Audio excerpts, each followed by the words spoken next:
என்ற பேர் ஞானம்மா. அப்புறம் வயசு 95. அப்போ எப்பவுமே நாங்கள் இன்னைக்கு கேட்டால் மெல்ல தோட்டத்தில் எங்கள் அப்பா தாத்தா வேலை செய்வாங்க, நாங்களும் இருப்போம். அப்போ அந்த யோகா மட்டுக்கு அப்போ செஞ்சுட்டு இருப்போம். அவங்க செய்கிறத பார்த்து நாங்களும் செய்வோம். அதனால் யோகா எங்கே வேணாலும் போய் செஞ்சுக்குவேன்.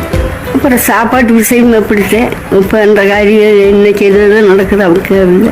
நான் காலையில் எழுந்திரிப்பேன், பாத்ரூம் போயிட்டு வருவேன், குளிப்பேன், சூரிய நமஸ்காரம் செய்வேன், வேப்பங்குச்சியில் பல் விளக்குவேன். அப்புறம் இதான் எனக்கு தந்து 2 யோகா செய்துட்டு வந்தேன். சாப்பாடு அப்படித்தான் இட்லி தோசை எல்லாம் இல்லை. ராகி, சாமை, கம்பு, குறவாளி, கோதுமை, பாசிப்பயிறு இதெல்லாம் சேர்த்து வாங்கிட்டு அரசு கொஞ்சம் சூடு பண்ணி அரசு வச்சுக்குவேன். சாப்பாடு வழியால் அதுதான்றது கஞ்சியாட்டு வச்சு கற்று சாப்பிட்டுக்குவேன். அப்புறம் மத்தியானத்துக்கு ஏதோ கீரையோ ஏதோன்னு சேர்த்தாங்கன்னா மத்தியானம் சாப்பாடு. நைட்டு சாப்பாடு அதெல்லாம் இல்லை, ஏதோ ஒரு பழம், ஒரு கிளாஸ் பால் அந்த ஒரு சேர்த்து போடுறது.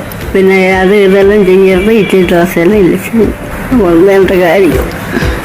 எனக்கு ஆரோக்கியமாக அன்னைக்கும் இருக்கிறேன், இன்றைக்கும் இருக்கிறேன். ஆஸ்பத்திரி போகாமல் என்ற காலம் போகுதுப்பா, அதுதான் எனக்கு தெரியும்.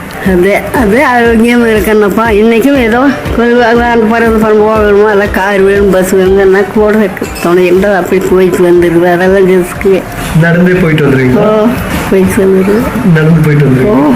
அப்புறம் அப்படி அதெல்லாம் செய்யும் ஜெமி. அதுக்கு மேலே என்ன கேட்குறீங்களோ எனக்கு அதெல்லாம் தெரியுது. ஆமாம், யோகா பண்ணுறதுனால தான் முன்னாடி காப்பாற்றிட்டு இருக்கிறேன், மக்களை காப்பாற்றுறேன். அந்த மக்கள் புள்ள ஊட்டி இன்னும் பேத்தாவது ஒருத்து போய் ஆஸ்பத்திரியில் பிரசமாக எடுத்துகிட்டு போயிடாங்க.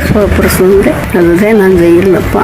நானும் 5 மக்கள் எனக்கு இருக்குது. அந்த 5 மக்கள் விட்டோடனே இப்போ என்ற பேச்சு பேரன்னு அப்படித்து ஒரு பேரமழையை அடிச்சுருக்கேன். கேட்டால் அந்த மக்களுக்கு சொல்லிக் கொடுப்பேன், எல்லா மக்களுக்கும் சொல்லிக் கொடுப்பேன். மக்கள் செய்வாங்க, அந்த மக்கள் சுகமாக தான் இருக்கிறாங்க. பின்ன யோகாசனால எந்த தப்பு வராது. சூரிய நமஸ்காரம் காலையில் செஞ்சுட்டு மூச்சு பயிர் செஞ்சுட்டு ஆரோக்கியம் வாழலாம் ஜாமி. நம்மளுக்கு தான் நம்ம சொல்லுவேன். எனக்கு பேசுறதுக்காக என்னால் ஆகாது.